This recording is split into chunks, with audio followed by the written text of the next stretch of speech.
Taylor Keen here over at Social Boomin', and today we're just going to really quickly talk about how to go to your pixel settings and make sure you're hashing all your information properly.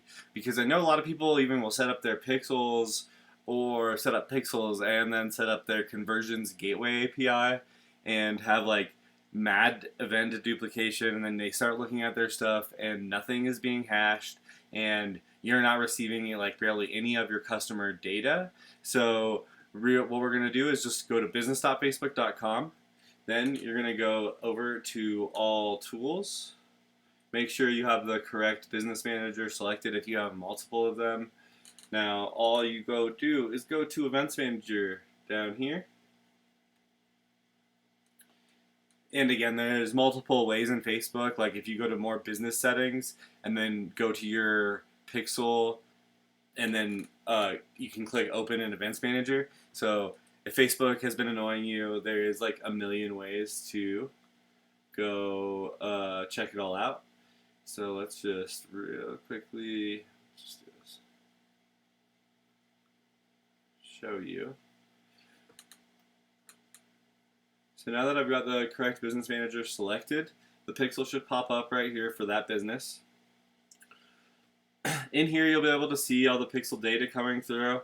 For this client right here, we have only a browser pixel installed, so we do not have the conversions API gateway. Now, if you do want to set it up through that, it's going to actually give you better results because it's coming from the server and not like the browser can be a little bit more inaccurate, but it's way easier if you can't code. But sometimes you like might run into situations where you need to like code to get it in there, for instance. So say you have this up right here, and in my last video I showed you how to set up your aggregated event measurement, which you can do right there. I'm not going to mess with that today. I already have it set up on this client, so I'll link the video for you if you want to know how to do that. So I'm seeing all these right here. You can like see, you can bust them out, like even right here. Now page views, I have it set up to hash the I think scheduling is my highest. So for Apple specifically, I want to get most of those. So 100% of my scheduled events are receiving the following customer information. I know exactly who they are on Facebook and how to retarget them. So I think right there you can see how much it's getting hashed by, and then you can also see if I had the server set up, it would be showing server and browser, and then you would probably want to turn off your browser at that point. But moving right along, you're going to go to settings up here if you want to just make sure your settings are proper.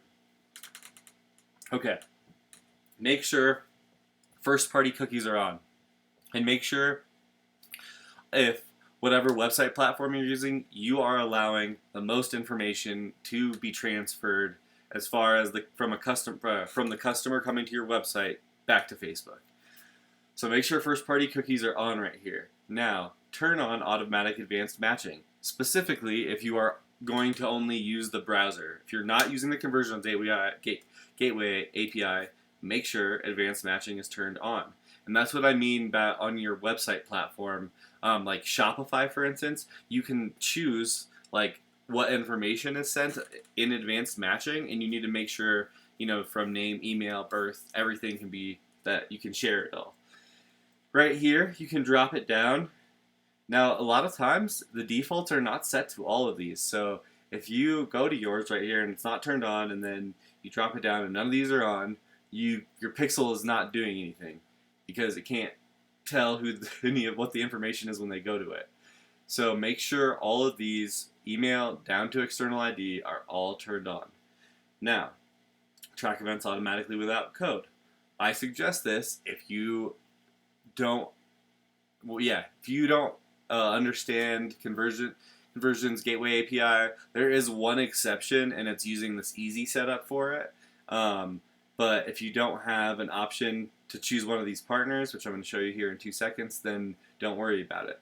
So make sure it's on if you're not using this conversions API. If you are using the conversions API and you don't know what you're doing, you can choose a partner, and if one of these if you use one of these partners, then it's very easy to set it up and just go through and follow the instructions. I think they just have you log into the site. It's very, very basic. If you don't have one of those, you're probably going to need to talk to a coder if you want to set it up manually. But I know that says that it's no coding required, but if you don't know how to access your cloud and DNS provider accounts, then you can't really do it. So I'm going to leave it there today. If you have any questions on turning on automatic advanced matching, what your cookie settings should be, or if you want to know how to do the conversions API, let me know in the comments below.